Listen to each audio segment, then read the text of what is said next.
Coach, let's start with the final weekend of the regular season. A pair of difficult matches that you needed at least one to get into the tournament, and then a second to break into the top three. Saturday, you needed a comeback win. Sunday, a little bit more comfortable, but another difficult match. What can you take away from having to play two almost tournament-style matches that final weekend of the season to get into the tournament? It was really good to obviously get those under our belt. We really do try to take it one day at a time, so I'm not big at looking at scenarios and what could possibly happen except for what's right in front of us. So props to our guys for taking it one day at a time and one match at a time, one ball at a time, and they came through. So it was good to come up big when it counted the most. I know we had beaten those teams earlier in the year, but a lot of things change over the course of the season, and so again, good job to our guys for sticking with what we've been preaching all year long, and just playing who's in front of them. You haven't lost since your last matchup against Whitman back in early March. What have you seen from your team over this past month and a half in terms of progression or improvement in certain areas? Yeah, well, we had the little break during spring break, which has pros and cons to it for sure. But again, we really decided we needed to lock in. Having that break in match play could be super tough on a team, and so again, just taking it one match at a time, really focusing on what we need to do and what we can control during practice, and then hoping that it relays into match time. And luckily this time it's kind of worked out for us, and so on to conference now. Whitman's been a tough hill to climb, and this year they defeated you 9-0 right here, but 5 of the 6 matches went to 3 sets in singles. What was your takeaway from that first match, and maybe what are some areas that you might have a better chance in this second meeting?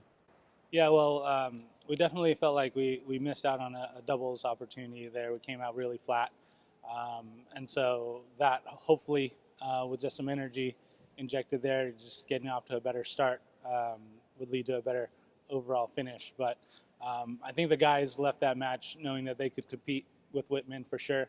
Our team has definitely gotten deeper since last year, and so everybody 1 through 6 feels like they can contribute in some way, and I think that's a big difference from our team from last year. So they're confident that they belong on the same court, and just got to make a few more balls and play some of the tight points a little better, and hopefully we'll come out on top. You mentioned that confidence. How much has that shown? 10 wins this year, first time in a couple of years, first time that you've been the 3 seed since 2018. How much has that been playing a tougher schedule, especially early in the season where maybe some of the hurdles they've had to climb this last month and a half doesn't seem as intimidating as maybe playing CMS on the road, a team that was in the Final Four last year? Yeah, it's probably a combination of a couple of things. I know we have a couple first years, and they've done outstanding this year, but some returners.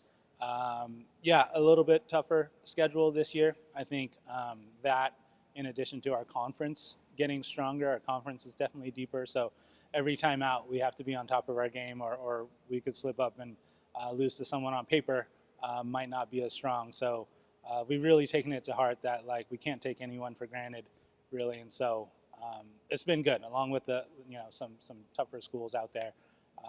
Just overall, it's been we've had to hold a high standard every single time out. Does getting the 3 seed feel significant to your group? Maybe not. There's going to be tough matchups all weekend, but to have been able to move up in the standings in what has been a really tough conference the last couple of years? I'm not sure, to be honest. Again, 3, 4, 5, even 6 in our conference, it could have gone either way. There are so many 5-4 matches this year, probably more than I ever can recall in a season. So, sure, it's good to have finished on top of that, but it could have easily been 6 as well.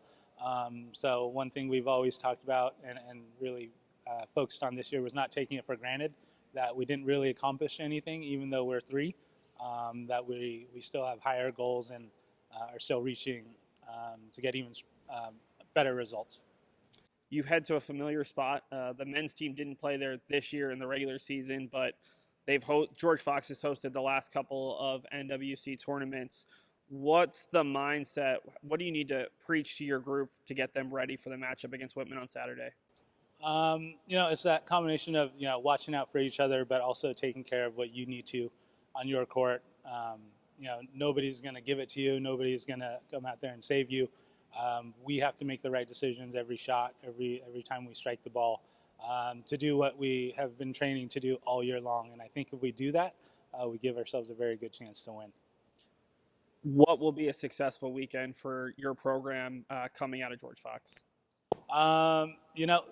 If every guy plays to the highest of their ability, I think we try not to look at where we place or if we win, but individually, if we go out there and play our best tennis, and then as a team we support each other and bring that energy and put out a product that we can be proud of, that's successful to us.